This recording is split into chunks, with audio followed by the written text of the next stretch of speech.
os jornais toda semana, como eu gostaria, senhor presidente, que na manchete da Folha de São Paulo, que diz: orçamento ignora aumento dos juízes do Supremo Tribunal Federal e eles se revoltam. Eu não tenho nada contra o Supremo Tribunal Federal, mas se a manchete dissesse o seguinte: orçamento ignora aumento de juízes e dos aposentados, que ganham um pouco mais que o salário mínimo, revolta a ambos.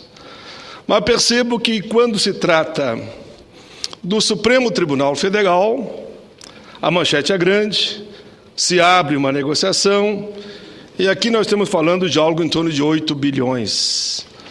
Para os aposentados e pensionistas, que ganham um pouco mais que o salário mínimo, nós falaríamos, quem sabe, então, de 3, 4 bilhões, que seria alguma coisa de aumento real acima da inflação.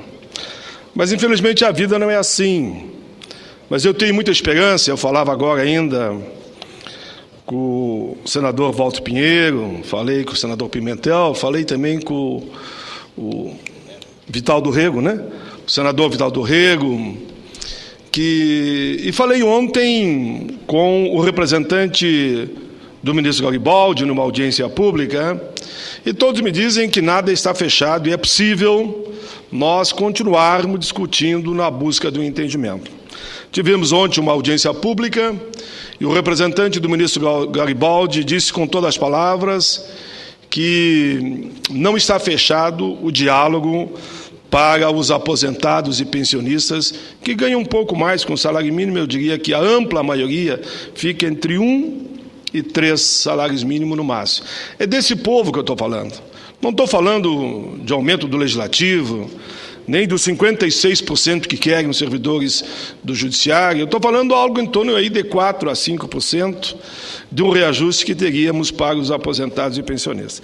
E quero dizer que eu não tenho nada contra ninguém, nem servidores do judiciário, nem do legislativo, nem do executivo, até porque eu tenho uma história muito ligada aos servidores públicos. Mas queria só que olhassem com o mesmo carinho a situação dos nossos aposentados e pensionistas, que numa audiência ontem que iniciou, senador Pimentel, às 9h da manhã, eu termino às 4 da tarde. Não almoçamos, mas foi bom. E todos colocaram lá a sua posição, e eu fiquei feliz de ouvir a posição do Ministério da Previdência, que Vossa Excelência presidiu. Eu diria que botou a ordem na casa, botou a casa em dia, e Vossa Excelência tem me mostrado aqui nas reuniões que fizemos na nossa própria bancada, de que a Previdência não é deficitária. E estamos falando aqui, quero ser bem preciso, estamos falando aqui do regime geral da Previdência. Esse regime geral da Previdência não é deficitário.